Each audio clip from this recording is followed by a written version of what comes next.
Ouais, c'est surtout pour les gens, hein, en plus. Bien, donc d'abord, merci. Je ne sais pas si tout le monde entend, mais normalement l'acoustique est relativement bonne ici. Merci à toutes et tous d'être venus ce soir là, pour rendre hommage à notre camarade Clément Méric, alors que se tient en ce moment même à Paris le procès de ce meurtrier. Je vais vous lire le communiqué unitaire qui a été envoyé par plusieurs organisations syndicales et politiques et associatives de gauche et progressistes d'Orléans et de son agglomération et du Loiret. Alors l'extrême droite tue, faisons son procès. Le 5 juin 2013, Clément Méric, jeune militant syndicaliste et antifasciste, mourait sous les coups de ses agresseurs d'extrême droite. Aujourd'hui, 5 ans après, ces mêmes agresseurs passent en procès devant une cour d'assises du 4 au 14 septembre. Justice doit être rendue. Il faut sans cesse rappeler la menace que représente une extrême droite de plus en plus décomplexée, prônant la haine, le racisme, le sexisme, et dont le projet politique est profondément inégalitaire et violent. Sur Orléans, même, des groupuscules d'extrême droite réapparaissent depuis quelques années. Renouveau français hier, Action française aujourd'hui, qui n'hésite pas à faire le coup de poing contre les militantes et militants progressistes. Le FN, même rebaptisé Rassemblement National, reste un danger mortel. Mais les idées et thèmes d'extrême droite progressent bien au-delà de ses seuls rangs. En témoigne la honteuse politique de criminalisation des migrants, des migrantes, des réfugiés et de leur soutien par le gouvernement Macron, comme la multiplication des violences policières. Notre camarade Clément est mort pour ces combats, qui sont aussi les nôtres. La lutte contre les discriminations et les oppressions pour une société juste, solidaire et démocratique. Alors ce rassemblement a été appelé ce soir par Alternative Libertaire Orléans, Attaque Loiret, le collectif des femmes kurdes, la Confédération nationale du travail, la CNT, la Fédération anarchiste, France Insoumise, les Jeunesses communistes du Loiret, le nouveau parti anticapitaliste, le Parti communiste, Solidaire étudiant Orléans, Solidaire étudiant étant le syndicat de notre camarade Clément Méric, et l'Union syndicale solidaire du Loiret. Je vais également vous dire quelques mots sur l'actualité du procès. Ce qu'on sait et ce qu'on voit aujourd'hui, c'est que la défense, qui est celle des agresseurs de Clément Méric, qui consiste à dire qu'il s'agissait juste d'une bagarre entre bandes, qu'il s'agissait de deux groupes de jeunes violents qui s'étaient rencontrés presque par hasard, cette défense-là, elle s'écroule chaque jour. Elle s'écroule chaque jour parce que ces personnages, au grand jour, ils témoignent par tout ce qui est apporté en termes de preuves qu'il s'agissait de militants d'extrême droite, que Clément Méric, il n'a pas été tué par hasard. Clément Méric, il est mort parce que c'était un militant d'extrême gauche, un militant syndicaliste, un militant antifasciste. Il est mort pour ses idées, il est mort pour ses combats. C'est pour ça qu'il a été ciblé, c'est pour ça qu'un militant d'extrême droite néo-nazi, un skinhead, lui a donné des coups qui ont été mortels et qui ont été fatals. Ces militants-là, ils se couvrent de ridicule chaque jour en disant que les tatouages qu'ils avaient sur le corps étaient des croix gammées, travail, famille, patrie. Ils ne savaient pas ce que c'était de la rébellion juvénile.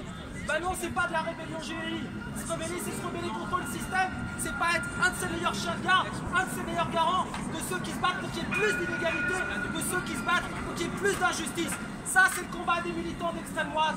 Aujourd'hui, le combat qu'on mène, nous, militants et militants progressistes, il est à l'inverse total. Il n'a rien à voir avec ceux que mènent ces militantes et ces militants d'extrême droite. Aujourd'hui, nous menons des combats pour l'émancipation de toutes et tous. Nous menons des combats pour l'égalité. Voilà aujourd'hui le procès qui est en train de se passer. C'est le procès d'un crime, d'un assassinat politique. Il faut savoir le dire, c'est ça qui est en train de se passer aujourd'hui. Le verdict sera rendu, le 14 septembre, le procès terminera. On ne peut qu'espérer que justice soit rendue et que les accusés, Esteban Morillo, Samuel Dufour, Sébastien Hérault, soient lourdement condamnés.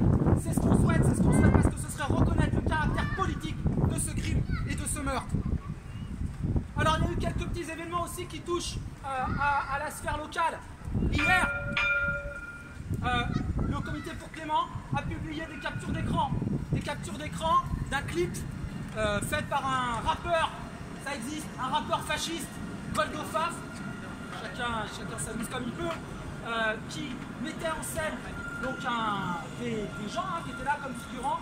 Et bien ces gens qui étaient figurants dans ce clip, qui tournait au local même de Serge Ayoub, un des principaux chefs skins français, c'était précisément les assassins de Clément Méric.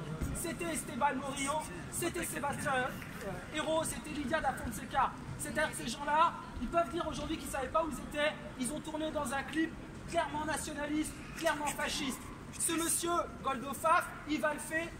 Un site d'information antifasciste, La Horde, a montré les liens qu'il avait entretenus avec l'extrême droite. Il habite Orléans aujourd'hui et c'est à l'occasion de son arrivée notamment qu'un certain nombre de groupes fascistes se sont un petit peu réveillés.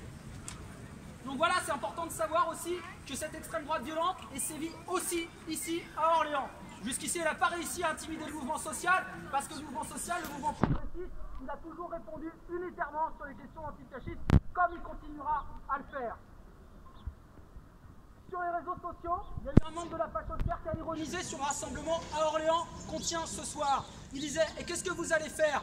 Vous allez allumer des bougies peut-être ?» Bah non, on ne va pas allumer de bougies parce qu'on n'en a pas besoin. On est en plein jour, on ne se cache pas.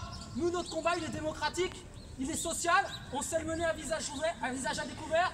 C'est un combat syndical, c'est un combat associatif.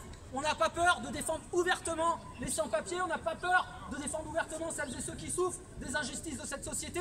On n'a pas peur de mener un combat syndical, un combat pour la justice sociale. Et on continuera parce que justement, c'est pas juste une histoire d'hommage ou de cérémonie.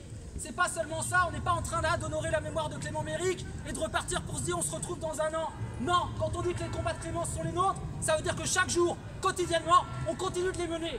Ça veut dire que chaque jour, quotidiennement, notre antifascisme, il se nourrit de notre engagement, il se nourrit des combats contre l'injustice qu'on mène. Et ça, on continuera à le faire. Il n'y a rien qui nous empêchera de le faire, il n'y a rien qui nous empêchera de le faire. On continuera ensemble, unitairement, à construire une alternative aux idées de haine, de mort et de violence qui sont celles de l'extrême droite. Merci mes camarades d'être venus ici ce soir. On se retrouve bientôt dans les luttes en mémoire de Clément et de toutes celles et ceux qui ont été assassinés par l'extrême droite et le fascisme. Merci.